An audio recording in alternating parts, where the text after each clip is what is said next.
The United States' most shocking and scandalous moments in history. Throughout its history, the United States has faced events that have deeply shaped its social, political, and cultural identity. Some of these moments highlight failures, injustices, and controversies that continue to influence contemporary conversations. Here are 10 of the most shocking and scandalous moments in American history. Number 1. The My Lai Massacre, March 16, 1968. On March 16, 1968, during the Vietnam War, U.S. soldiers from Charlie Company, 1st Battalion, 20th Infantry Regiment, committed one of the most horrific atrocities of the war in the South Vietnamese hamlet of My Lai. Over 500 unarmed civilians, men, women, children, and infants, were systematically executed, many after being raped or tortured. Survivors reported soldiers laughing and taking pleasure in the massacre. Initially, the incident was covered up, with reports claiming a successful engagement against Viet Cong forces. It wasn't until investigative journalist Seymour Hersh exposed the massacre in November 1969 that the truth reached the public, sparking outrage. Lieutenant William Calley Jr., who led the operation, was the only officer convicted. He served a mere 3.5 years under house arrest after a presidential pardon by Richard Nixon. The My Lai Massacre became a turning point in the war, fueling anti-war protests and symbolizing the moral failures of the U.S. military strategy in Vietnam. A survivor, Pham Thi Thuan, later said, "No matter how much we cry, no one can return to us the lives of our family." Number 2. The murder of Emmett Till, August 28, 1955. 14-year-old Emmett Till, a Chicago native visiting relatives in Money, Mississippi, was brutally murdered after allegedly whistling at Carolyn Bryant, a white woman. Her husband, Roy Bryant, and his half-brother, J.W. Millam, abducted Till, beat him mercilessly, gouged out his eye, shot him in the head, and dumped his body in the Tallahatchie River, weighed down by a cotton gin fan. The trial lasted just 5 days, with an all-white, all-male jury deliberating for only 67 minutes before acquitting the defendants.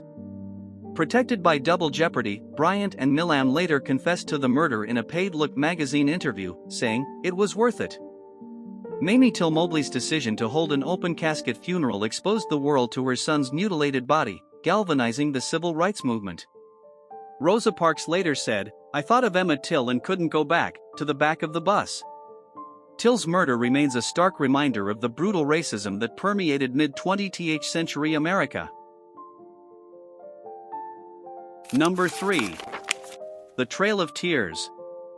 Under the Indian Removal Act of 1830, President Andrew Jackson forcibly relocated thousands of Native Americans, including the Cherokee, Choctaw, Chickasaw, Creek, and Seminole nations, from their ancestral lands to designated territories west of the Mississippi River.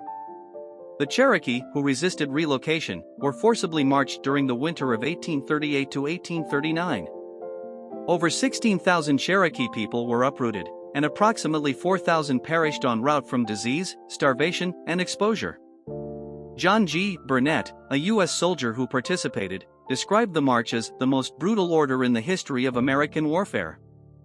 Families were separated, elders died by the roadside, and many were buried in unmarked graves along the 1,200-mile route. This government-sanctioned atrocity decimated Native cultures and lives, becoming a lasting symbol of systemic injustice. Historian D. Brown poignantly captured the tragedy in Bury My Heart at Wounded Knee. The Trail of Tears was not only a forced migration but a death march. Number 4. Plessy vs. Ferguson, May 18, 1896. In 1892, Homer Plessy, a Creole man of mixed race, deliberately sat in a whites-only train car in Louisiana to challenge segregation laws. He was arrested, and his case reached the U.S. Supreme Court. On May 18, 1896, the court ruled 7-1 in favor of segregation under the separate but equal doctrine, cementing systemic racism in the United States for decades. Justice Henry Billings Brown wrote for the majority, "Legislation is powerless to eradicate racial instincts." Justice John Marshall Harlan, the lone dissenter, prophetically warned, "The Constitution is colorblind." The ruling legitimized Jim Crow laws across the South, perpetuating racial inequality until Brown v. Board of Education overturned it in 1954. Plessy's act of defiance became a precursor to civil rights struggles, showing how legal systems can enforce oppression. Number 5. Japanese-American internment. Following Japan's attack on Pearl Harbor, President Franklin D. Roosevelt signed Executive Order 9066 in February 1942, authorizing the relocation of over 120,000 Japanese Americans to internment camps. Two-thirds were U.S. citizens, forcibly removed from their homes on the West Coast. Conditions in the camps, such as Manzanar and Tule Lake, were harsh, with families crammed into makeshift barracks surrounded by barbed wire and armed guards. Internees lost homes, businesses, and savings. In 1988, President Ronald Reagan signed the Civil Liberties Act, formally apologizing and providing $20,000 in reparations to survivors. Reagan stated, "We admit our wrong, we reaffirm our commitment to equal justice under the law." The internment remains a sobering reminder of the consequences of racial prejudice and wartime hysteria, with former internee George Takei calling it a failure of American democracy. Number 6. The Triangle Shirtwaist Factory Fire, March 25, 1911. On March 25, 1911, a fire broke out at the Triangle Shirtwaist Factory in New York City. Locked exits and inadequate fire escapes trapped 146 garment workers, mostly young immigrant women, inside the burning building. Dozens leaped to their deaths from the 8th and 9th floors to escape the flames. The tragedy, witnessed by horrified onlookers, exposed the harsh realities of industrial labor conditions. The factory owners, Max Blank and Isaac Harris, were acquitted of criminal charges but were later found liable in civil court. The fire spurred the labor movement, leading to significant reforms, including the establishment of the Factory Investigating Commission and the enactment of fire safety codes. Labor activist Rose Schneiderman declared, "We have tried you good people of the public and we have found you wanting." Number 7. The Arab Oil Embargo. In October 1973, the Organization of Arab Petroleum Exporting Countries, OPEC, imposed an oil embargo on nations supporting Israel during the Yom Kippur War, including the United States. This embargo drastically reduced oil supplies, causing gas prices in the U.S. to quadruple from 38 cents per gallon to over $1.50 by 1974. Gas shortages led to long lines at stations, rationing, and even violence over fuel access. The crisis exposed the U.S.'s dependency on foreign oil and prompted national efforts toward energy independence. President Richard Nixon proposed Project Independence, aiming for self-sufficiency by 1980, though the goal proved unrealistic. The crisis also led to the establishment of the Strategic Petroleum Reserve and reforms in energy policies, including a push for fuel efficiency standards.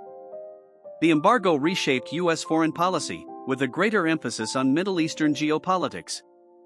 Historian Daniel Yergin described the crisis as a seismic shift in global energy markets and a wake-up call for energy sustainability.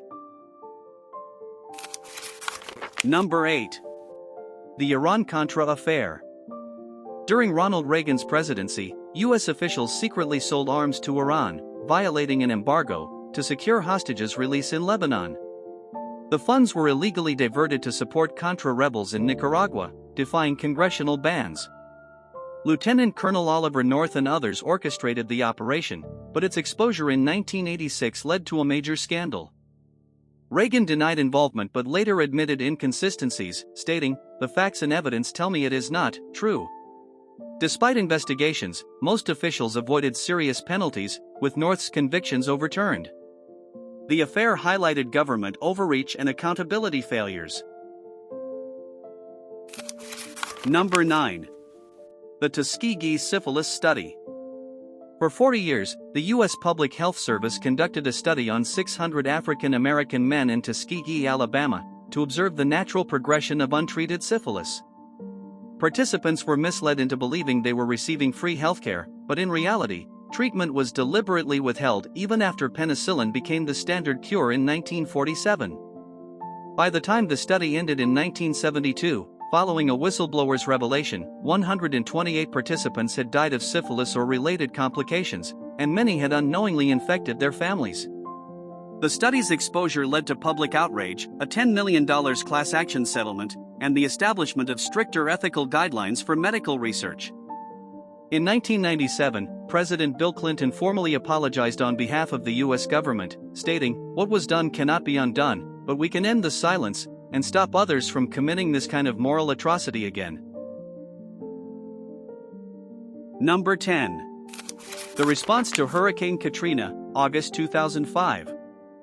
Hurricane Katrina devastated New Orleans on August 29, 2005, killing over 1,800 and flooding 80% of the city. Thousands were stranded without aid, especially in African American and low-income neighborhoods, exposing racial and economic disparities. FEMA's slow response drew national outrage, with its director criticized despite President Bush's infamous praise, "A heck of a job." The disaster underscored systemic failures in emergency preparedness, leaving lasting scars on the city and its people.